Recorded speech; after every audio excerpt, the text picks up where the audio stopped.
Le Brésil, ce vaste pays est connu pour ses paysages magnifiques, sa culture vibrante, son carnaval et bien évidemment son football. Mais aujourd'hui on n'est pas là pour ça, je vous emmène découvrir l'automobile au Brésil avec ses marques emblématiques, ses légendes et ses voitures.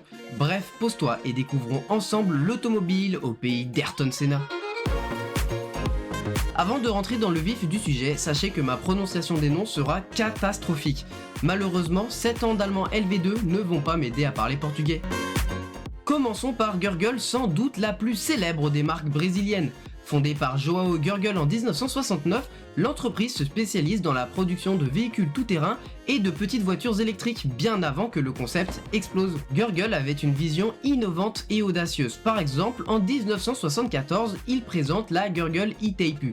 Il s'agit d'une petite voiture électrique destinée à circuler dans les villes. Bon, au niveau technique, la voiture elle pèse 780 kg, dont 322 batteries, elle dépasse à peine les 30 km/h, mais attention, les derniers modèles dépassaient la barre des 60 km/h. Bon, du coup je ne vous cache pas que l'échec commercial fut abyssal. Le modèle le plus populaire de la gamme Gurgel est le BR800, il a été conçu et développé dans le but de satisfaire la classe moyenne brésilienne. Cependant, à cause de la concurrence des grandes marques et des difficultés économiques de l'entreprise, Gurgel finit par fermer ses portes le 30 septembre 1996. Dans la culture automobile brésilienne, il y a une voiture qui est légendaire. Il s'agit de la Volkswagen Fusca.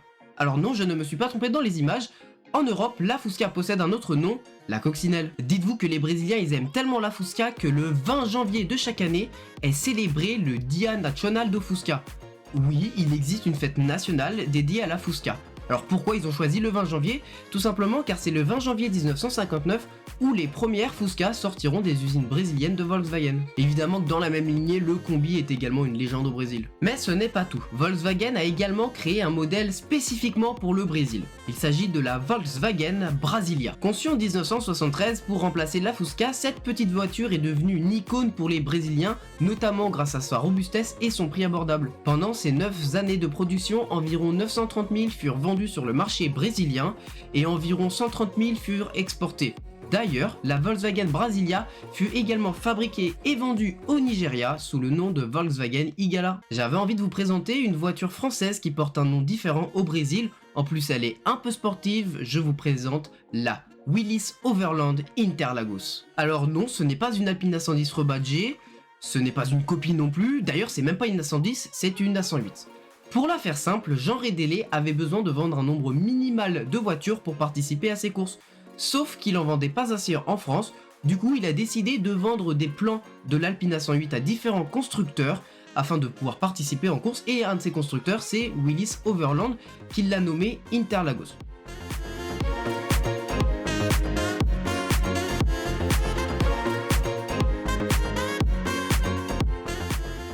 Alors pourquoi Interlagos?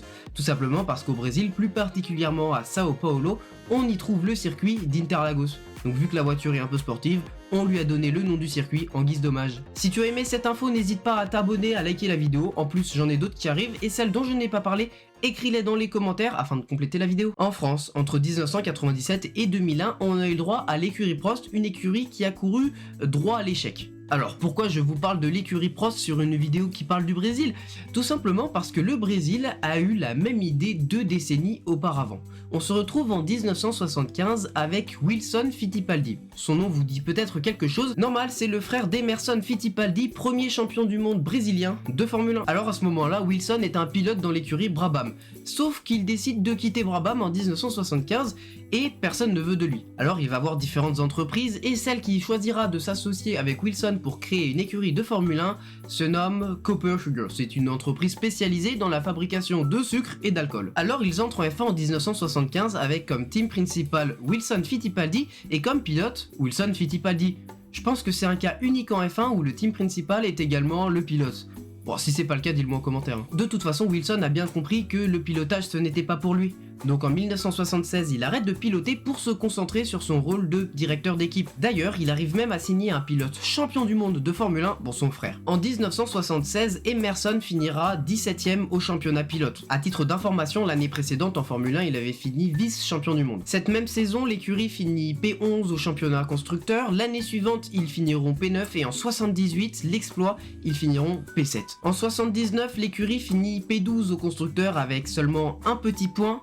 Et la catastrophe, c'est pour Emerson qui finit dernier du championnat pilote. Bon, du coup, Copper Sugar se retire discrètement et l'écurie dirigée par Wilson Fittipaldi est renommée Fittipaldi. Et pour 1980, l'écurie Fittipaldi signe un pilote légendaire, Keke Rosberg. Le line-up Rosberg-Fittipaldi, il fait peur, mais que sur le papier, parce que dans la vraie vie, ils ne feront pas mieux qu'une P8 au constructeur, signant 2 podiums en 2 saisons. Bref, après le Grand Prix d'Italie 1982, l'écurie Fittipaldi pose la clé sous la porte, et c'est la fin de l'aventure. Depuis, il n'y a jamais eu d'autre écurie brésilienne en Formule 1. Est-ce que tu connais le principe de rodizio au Brésil ?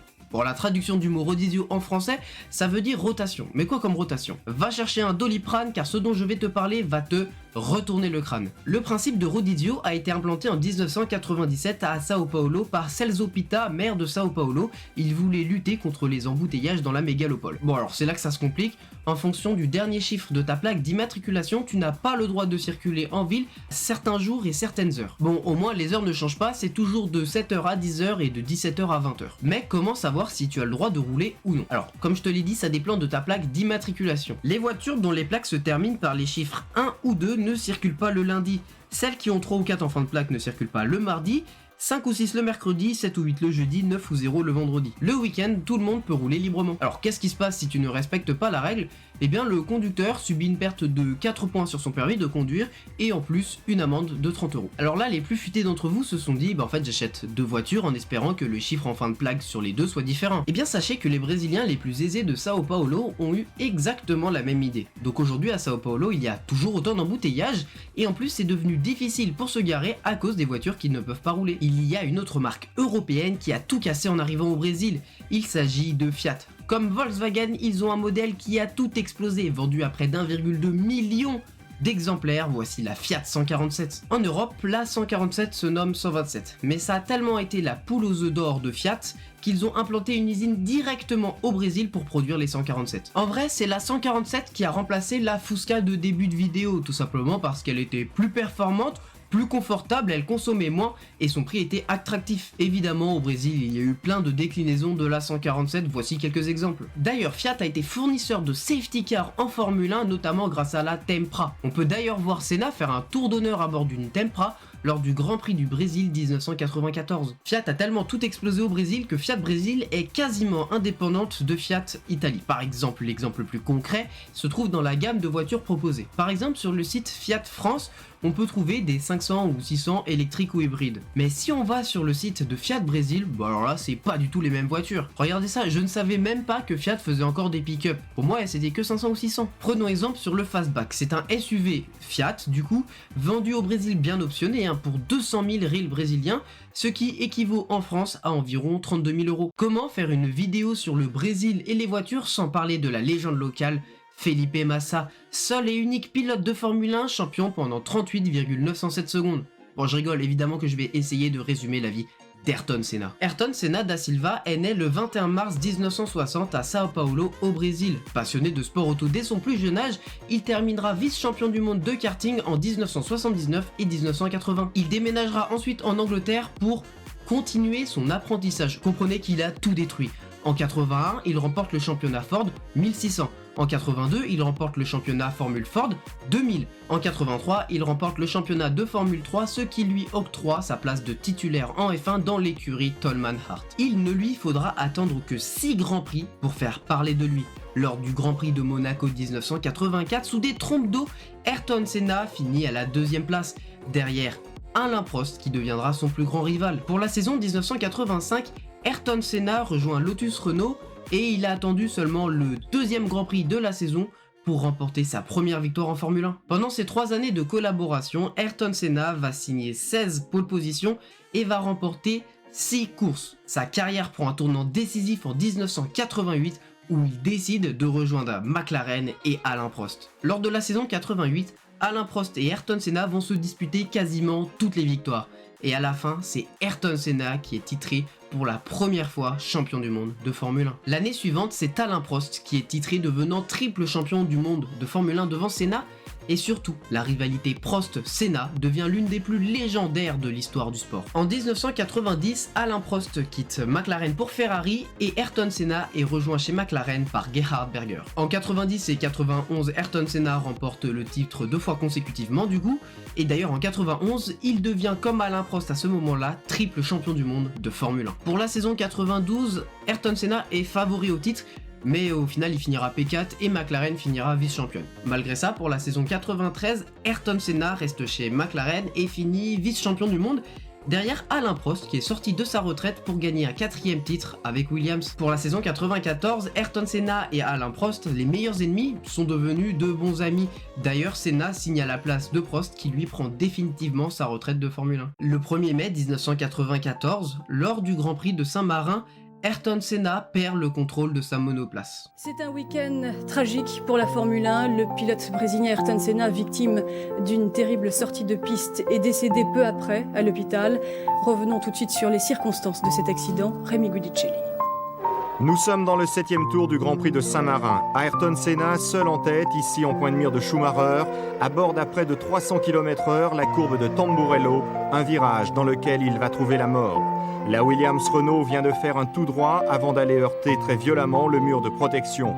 Comme la veille, lors de l'accident mortel de l'Autrichien Ratzenberger, la voiture de Senna a littéralement volé sur le terre-plein, séparant la piste des pneus et rails de sécurité.